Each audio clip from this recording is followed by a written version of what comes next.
জুমার দিনে দুইটা সময় চলে গেল, সারাদিনে দুইটা সময় চলে গেল। এই দুইটা সময়ে আল্লাহর কাছে যা চাইতাম তাই পাইতাম। এটা কি জানেন? জুমার দিনে দুইটা সময় থাকে। এই সময় আপনি যে দোয়াই করবেন আল্লাহ কবুল করবেন ইনশাআল্লাহ, যদি আপনার আকীদার মধ্যে শিরক না থাকে, আমলে বেদাত না থাকে এবং রিজিকটা হালাল হয়। সময়টা হচ্ছে জুমার খুতবা। খতিব যে খুতবা দেওয়ার পরে নামাজ পড়ান না? খুতবার পরে নামাজ পড়ান। খুতবা শুরু হওয়া থেকে নামাজ শেষ হওয়ার এই যে মধ্যবর্তী সময়, এই সময় দোয়া কবুল হয়। আজকে আমরা কয়জন দোয়া করেছি? ইমাম সাহেবরা, খতিব সাহেবরা দোয়া করেছেন খুতবায়। জনগণ আমরা আরবি সম্পর্কে এতটাই অজ্ঞ যে যখন ইমাম দোয়া করেন ওইটা যে দোয়া, এই দোয়ার সাথে আমিন বলতে হবে এটাও আমাদের জানা থাকে। প্রত্যেক মেম্বর থেকে আজকে বলা হয়েছে আল্লাহুম্মা আইজ আল ইসলাম ওয়াল মুসলিমিন। তখন মানুষ বসে বসে আঙ্গুল ফুটায়, মোবাইল টিপে, জানেই না যে দোয়া হচ্ছে আল্লাহুম্মা আইজ আল ইসলাম ওয়াল মুসলিমিন। আল্লাহ ইসলাম এবং মুসলমানদেরকে তুমি ইজ্জত দাও, সম্মান দাও। ওয়াদিল্লা শিরকা ওয়াল মুশরিকিন, প্রত্যেক খতিব বলেছেন আজকে আল্লাহ তুমি মুশরিকদেরকে এবং শিরককে অপদস্থ করো। ওয়াদাম্মির আ'দা আদ-দ্বীন, তোমার দিনের যত শত্রু আছে আল্লাহ তাদেরকে ধ্বংস করে দাও। ওয়ানসুর ইবাদাকাল মুমিনিন, আল্লাহ তোমার মুমিন বান্দাদেরকে তুমি সাহায্য করো। এগুলো কি দোয়া না? দোয়া না? ভাগ্য ভালো মসজিদ কমিটি আরবি জানে না, নাহলে খতিব সাহেবের চাকরিও মনে হয় থাকতো না নাকি? ঠিক। আল্লাহ মাফ করুক আমাদেরকে। আমি যেটা বলতে চাচ্ছিলাম যে আমরা আরবি সম্পর্কে এতটাই দুর্বল এখন এই জেনারেশন, জুমার দিনের দোয়ার ওয়াক্তে আমরা আমিন পর্যন্ত বলি না। আরেকটা সময় জুমার দিনে আসরের ওয়াক্তের পর থেকে মাগরিব পর্যন্ত, আসরের ওয়াক্তের পর থেকে মাগরিব পর্যন্ত এই সময়টুকুর মধ্যে দোয়া কবুল হয়। আজকে কয়জন দোয়া করেছি? দোয়া হবে নিজের জন্যে, নিজের পরিবারের জন্যে, নিজের আত্মীয় স্বজনদের জন্যে, নিজের রিজিকের জন্যে, ব্যবসার জন্যে এবং উম্মতে মুহাম্মাদির জন্য। আজকের আলোচনার বিষয় দোয়া নয়, কিন্তু দোয়া একটা খুব গুরুত্বপূর্ণ বিষয়। কোনো কোনো ক্ষেত্রে মুসলিমদের কাছে এই দোয়ার অস্ত্র ছাড়া এখন আর কোনো অস্ত্র বাকি নাই।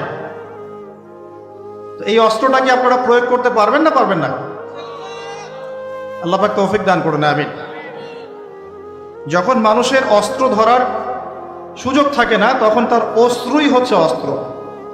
অস্ত্র কি? মানে চোখের পানি, এটাই আপনার অস্ত্র। ইমাম শাফিঈ রাহিমাহুল্লাহ বলতেন যে তাহাজ্জুদের ওয়াক্ত, মানে যখন শেষ রাত চলে আসে, তাহাজ্জুদের ওয়াক্তে যে দোয়াগুলো করা হয় এগুলো এমন এমন তীর বা এমন অস্ত্র যেটা কখনো ব্যর্থ হয় না। কে চিল্লাচিল্লি করছেন? পুরো আলোচনায় একবারও ঠিক বলার দরকার নাই, কারণ আপনি ঠিক বললেও যেটা ঠিক সেটা ঠিকই, আর যেটা আপনি ঠিক বলবেন না, কোরআন সুন্নাহ যদি ঠিক না বলে এটা ঠিক না। তো এই ঠিক বেঠিকের দরকার নাই। কারণ হচ্ছে আমরা যদি এই আয়োজনটা মসজিদে করতাম, আপনারা কি মসজিদে এরকম শোরগোল করতেন? কথা বুঝেন? যদি আমরা এই আয়োজনটা মসজিদের মধ্যে করতাম, আপনারা কি মসজিদেও শোরগোল করতেন, হট্টগোল করতেন? যদি করতেন তাহলে সেটা হতো কিয়ামতের আলামত।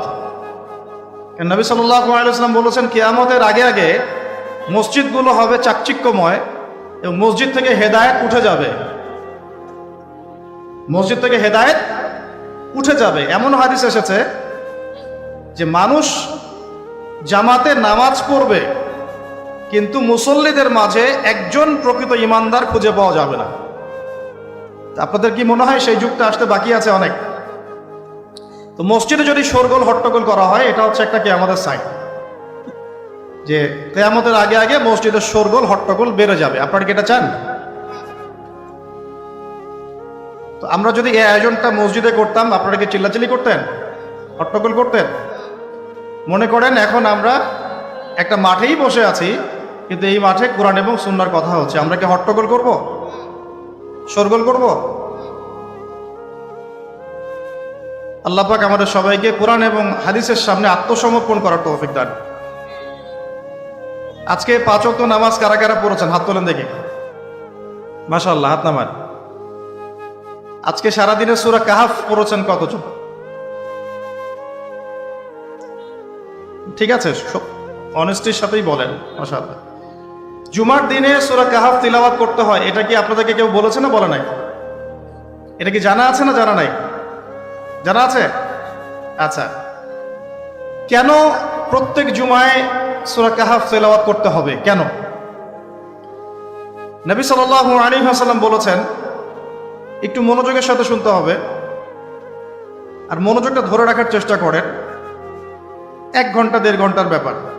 আর আমি জানি এটা এমন যুগ যে যুগে মানুষ 10 মিনিট মনোযোগ ধরে রাখতে পারে না।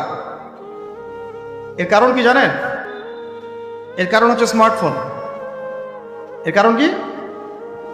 যে যত বেশি স্মার্টফোনে এডিক্টেড, তার মনোযোগ ধরে রাখার ক্ষমতা তত কম।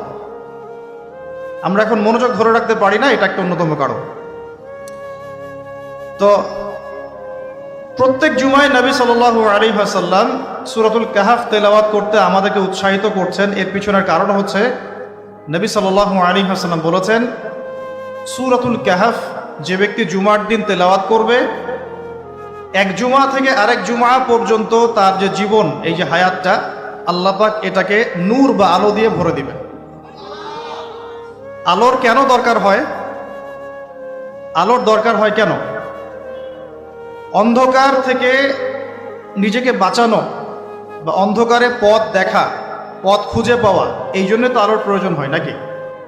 তাহলে আপনার জীবনটাকে আলো দ্বারা ভরে দেওয়া হবে। অর্থাৎ আমরা যে পৃথিবীর জীবনে বসবাস করছি, চারপাশে অনেক অন্ধকার আছে কি নাই? এই অন্ধকারগুলো কাটিয়ে উঠতে আপনাকে সূরাতুল কাহাফ কাজে দিবে ইনশাআল্লাহ। তো নূর দিয়ে ভরে দেওয়ার অর্থ হচ্ছে আপনার জীবনটাকে আল্লাহ পাক ঈমানের নূর দিয়ে ভরে দিবেন ইনশাআল্লাহ। সূরা কাহাফের গুরুত্ব আছে না? আচ্ছা, 2, নবী সাল্লাল্লাহু আলাইহি ওয়াসাল্লাম বলেছেন যে সূরাতুল কাহাফ যে ব্যক্তি জুমার দিনে পড়বে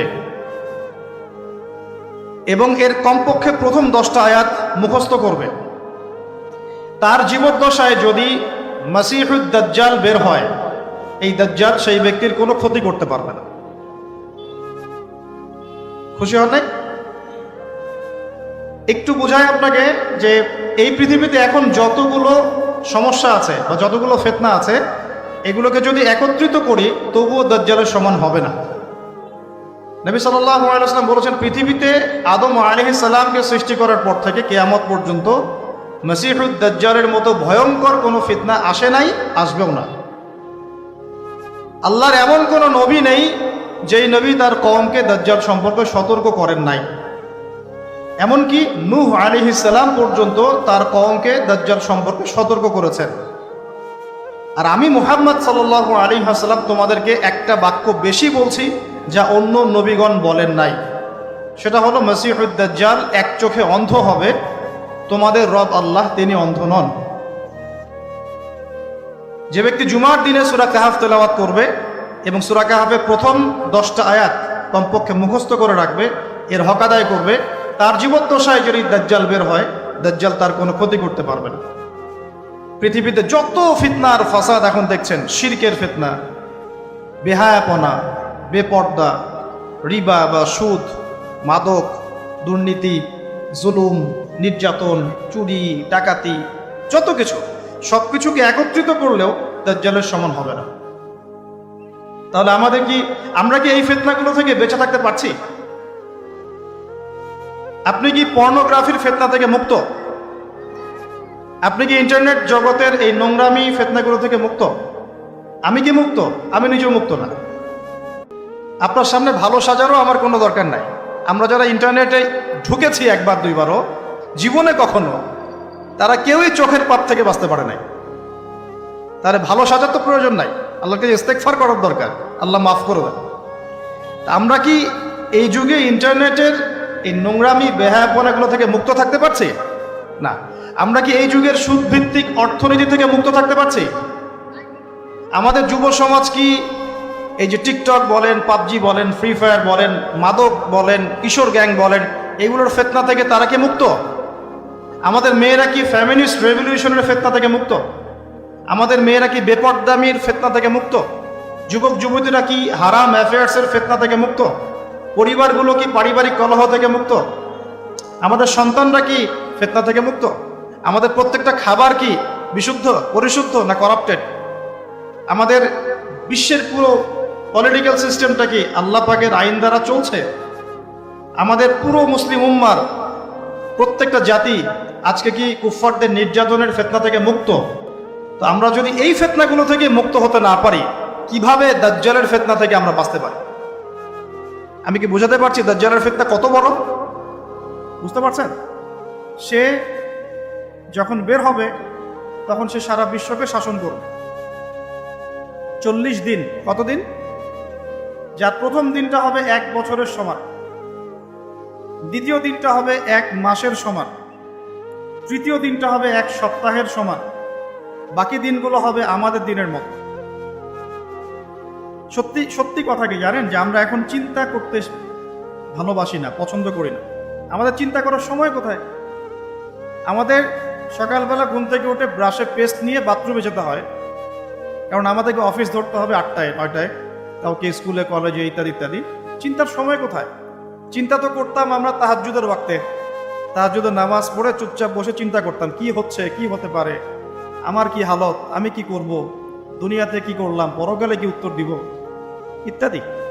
চিন্তার সময় হচ্ছে ফজরের নামাজের পরে। দেখা যায় 70% মানুষই ওই সময় জাগনা থাকে না, তাই না? চিন্তার সময় কোথায়? সকালবেলা যখন আমরা উঠি শুরু হলো ফার্স্ট লেন অফ লাইফ, মানে রেস, দৌড়ানো। আমরা ঢাকার ফ্লাইওভারের উপর উঠে দেখি মানুষ ছুটছে, খালি ছুটছে। 1 সেকেন্ড কেউ কাউকে ছাড় দিবে না, কারণ গাড়ি ড্রাইভ করছে, 1 সেকেন্ড সে যে ছাড় দিবে, একটু দাঁড়াবে, আমরা চলে যাব, সাইড দিবে না, কারণ ও আর প্রতিযোগিতায় আছে কে কার আগে যেতে পারে। কেউ কাউকে ছাড় দেয় না। এটা কি কিসের প্রতিযোগিতা? দুনিয়া। এই ব্যস্ততা কিসের বলেন? দুনিয়া। এখন এই ব্যস্ততার সময় ঠান্ডা মাথায় চিন্তা করার সময় কোথায়? এই যে আমি বললাম একটা হাদিস, এই হাদিসটা তো চরমভাবে বিশুদ্ধ।